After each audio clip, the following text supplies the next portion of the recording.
I know in the summertime we would get, it was quite funny because we would get a bus, the boys would be on one coach and the girls would be on another, and the coach would always take us from the train station, which looking back now always makes me smile, because a coach leaving from a train station.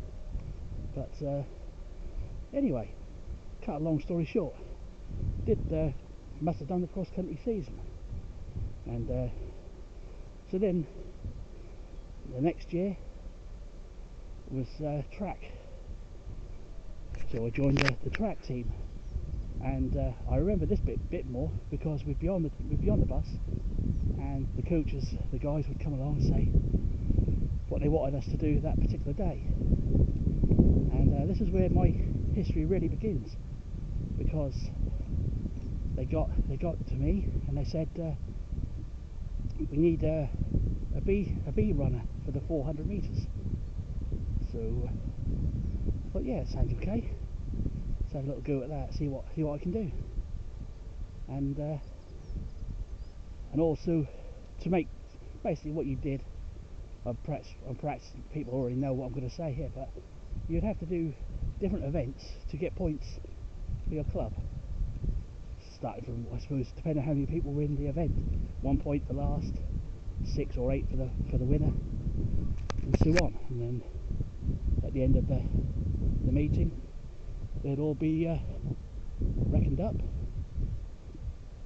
So yeah, so I don't know where the other 2 events came from, but I got asked to do the 200 metres and the triple jump, bizarrely, and they were my staple throughout my running career with the club. The club, I should actually say, the club was called Norfolk Olympiads, based in Norwich, and I can't really remember much about the meetings themselves. They'd obviously have the times of the events, and what I do remember is after completing the race, I would have to wait. You would have the results on porter cabins, usually.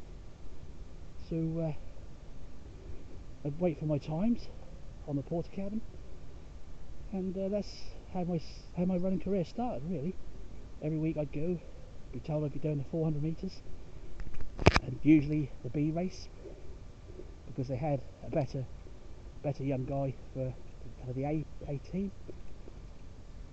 And yeah, and I think my first real opportunity at achieving something was an event called the Norfolk County Championship, which is held, I believe, in May every year.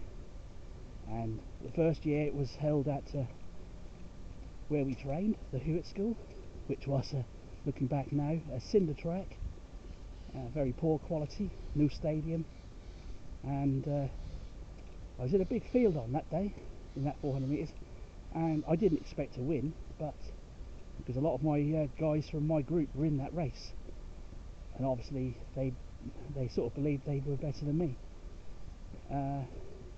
Bottom to the story was, I did win, only just, but I won, so I became the Norfolk County champion.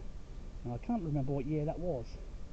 It was either 1987 or 1988. So anyway, so I won that, and then obviously going back to school again in the next year, cross country would be announced, and there was a thing called the schools cross country, and it started with your city, which obviously was Norwich. So I went to that one. I think this was about 1988 or 87 still, and I came second in Norwich that year. I got well beaten, if I remember, but so that I think you got top 8 would then send you on to the next part, which was the Norfolk schools, which I believe was held in a place called Kings Lynn. And was it Kings Lynn? I think so.